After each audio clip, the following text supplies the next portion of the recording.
Alright, so lastly what I'd like to talk about is just basically some of the smaller tools that you guys are going to need. Now obviously I'm not going to be able to touch on everything, but if you're going to have to do some routering, you're going to need some router bits, right?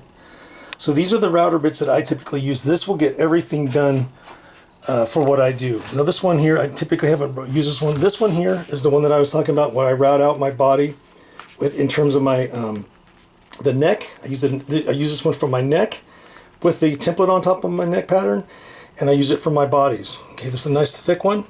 It works really well. This one here I use when I'm routering out my cavities, the bigger cavities.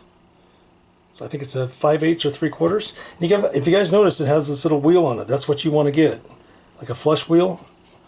What it does is it helps the wheels ride next to a hard surface, and it only goes that far. These are the router bits that I use for my,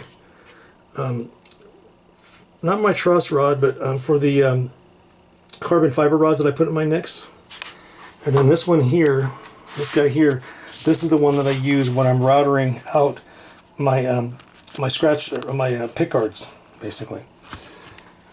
What I would also suggest is getting, I think it's called a micrometer. I don't know, but these things are awesome. Now I bought this one at Stu Mac. It cost me about 60-something bucks. Well, guess what? I think I saw one at Harbor Freight. It looked like the same one. It was a hell of a lot cheaper. So, you know, you want to make sure it's accurate, obviously, but what you're doing with one of these is totally dialing it in. You know, I can get my tape measure up, but, you know, the tape measure goes to 16ths. This thing goes to thousandths, depending on what you put it in, okay? Next, this is my favorite tool of all. This thing here, I watched Ben carve a whole neck with it, and guess what? I've carved both of my necks with this. It's a Shinto rasp. It's a Japanese rasp. This one's a 9-incher. I think these things are about, about 25 bucks on Amazon.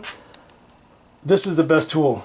I never thought that rasping would be so much fun, because what it is you have like a really rough side, and then you have the fine side. You guys see that? This one takes out a hell of a lot of material. This one dials in things smooth, and you would be shocked how smooth it looks once you get there. It's badass. You might want to get some chisels. This chisel is mainly, it's an 1/8-inch chisel. This chisel, the only reason why I bought this chisel, and I got it at Rockler, was when I'm just cutting out the nut for the neck, because this thing is the same size as the nuts that I'm buying. This is what I use to press my frets in. Now the nice thing about this thing is, what you can do is you can mount it to your drill press, and then you can press all your frets on your fretboard like this. Because otherwise, if you don't do that, you're going to have to get the hammer out and tap this thing down. Can you use it? Yeah. Actually, I do like this better, the press. I haven't done any of my frets with the fret hammer, even though I bought one. I have not used it yet.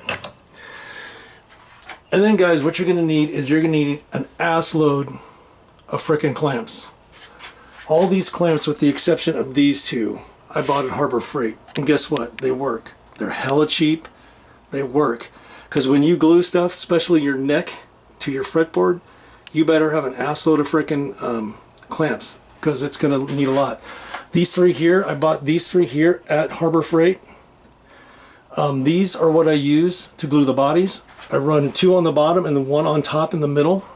So you definitely want, if you're going to glue bodies, you'll definitely need that. And if you notice, these pipes aren't very long. I got just the right size, just enough to make it work for what I need. Okay.